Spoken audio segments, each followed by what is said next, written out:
Back to news. కేంద్ర ప్రభుత్వం ప్రవేశపెట్టిన బడ్జెట్పై రైతులు హర్షం వ్యక్తం చేస్తుండగా ఎన్నికల ఎత్తుగడ అంటున్నాయి ప్రతిపక్షాలు. ఎకరానికి 6,000 రూపాయలు పంట సహాయం ప్రకటించడం పట్ల రైతులు సంతోషం వ్యక్తం చేస్తున్నారు. రైతులను గుర్తించిన ఏకైక ప్రభుత్వం మోడీదే అంటున్న వరంగల్ రైతులతో మా ప్రతినిధి ప్రశాంత్ ఫేస్ టు ఫేస్. రైతులకు ఒక సువర్ణ అవకాశంగా భావించవచ్చు. మొత్తానికి కేంద్ర ప్రభుత్వం ఈరోజు ప్రవేశపెట్టినటువంటి బడ్జెట్లో రైతులకు పంట సహాయం కింద ఎకరానికి 6,000 రూపాయలు, 2 హెక్టార్ల లోపు ఉన్న ప్రతి రైతుకు కూడా 3 దశల్లో 2,000 రూపాయల చొప్పున 2,000 3 సార్లు రైతులకు నేరుగా బ్యాంక్ అకౌంట్లకు వేస్తామంటూ కేంద్ర బడ్జెట్ ప్రవేశపెట్టిన పీయూష్ గోయల్ నరేంద్ర మోడీ ప్రభుత్వం ప్రవేశపెట్టడాన్ని యావత్ భారతదేశ రైతులు ఏ విధంగా చూస్తున్నారు? ఈ యొక్క 70 ఏళ్ల స్వతంత్ర భారతంలో రైతులకు ఎలాంటి లాభం చేకూరే విధంగా ప్రభుత్వాలు పనిచేశాయనేది మాత్రము కొంతమంది రైతులను అడిగి తెలుసుకుందాం. ప్రస్తుతం మనం వరంగల్ అర్బన్ జిల్లాలో ఉన్న రైతులతోటి మాట్లాడించే ప్రయత్నం చేద్దాం. ఈరోజు కేంద్ర ప్రభుత్వం ఎకరానికి 6,000 రూపాయల పంట సాయం అందిస్తామని చెప్పింది. దాన్ని ఏ విధంగా చూస్తున్నారు? కేంద్ర ప్రభుత్వం ఈ విధంగా చేసినందుకు కేంద్ర ప్రభుత్వానికి మేము ధన్యవాదాలు తెలుపుతున్నాం.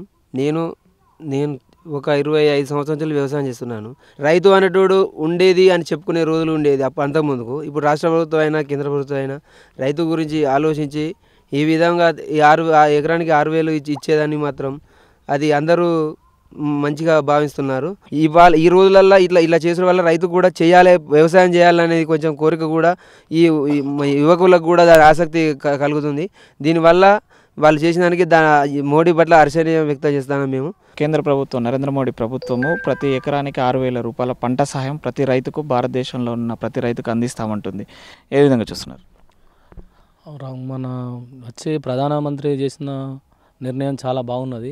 6,000 అంటే రైతు అనే వ్యక్తిని రైతులాగా చూసే ప్రభుత్వం వచ్చింది. ఇక్కడ సెంట్రల్లో కానీ స్టేట్ లెవెల్లో కానీ మన కేసీఆర్ ఎక్కడైనా కానీ చాలా సంతోషం అనేది. రైతు అనే వ్యక్తి ఉన్నాడు అనే గుర్తింపు తీసుకొచ్చిన ప్రభుత్వం ఇది.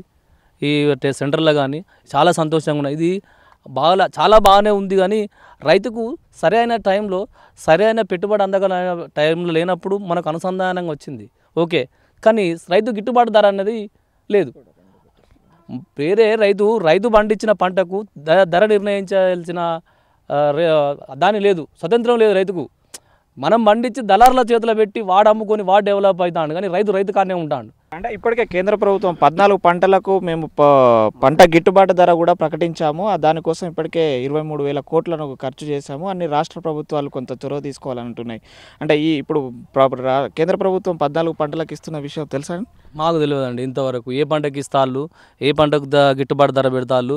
ఇది మేము పెట్టేది పత్తి ఎక్కువ, మొక్కజొన్న మన అకాల వర్షాలు పడిపోతే దాని నష్టపరిహారం లేదు. అంతవరకు దానికి సంబంధించింది ఇది గిట్లా కాదు గట్లా అని చెప్పే వాళ్ళు, మోటివేషన్ చేసే వాళ్ళు లేరు. ఇక్కడ ప్రభుత్వాలు ప్రకటించిన పంట గిట్టుబాటు సాయం కావచ్చు, బీమాలు కావచ్చు, అదేవిధంగా లోన్లు కావచ్చు, కొంత అధికారుల నిర్లక్ష్యంతో అయితే రైతులు ఇబ్బందులు పడుతున్నారు. మొత్తానికి ఈరోజు కేంద్ర ప్రభుత్వం ప్రకటించినటువంటి 6,000 పంట సహాయాన్ని మాత్రము రైతులంతా కూడా హర్షించిన పరిస్థితి అయితే వరంగల్ జిల్లాలో మనకు కనిపిస్తుంది. దీన్ని వెంటనే బ్యాంకు ఖాతాల ద్వారా నేరుగా రైతులకు వేసి మరింత పుణ్యం కట్టుకోవాలని చెప్పేసి రైతులు సలహాలు కూడా ఇస్తున్న పరిస్థితి మనకు కనిపిస్తుంది. కెమెరామెన్ రామరాజ్తో ప్రశాంత్, HMTV, వరంగల్.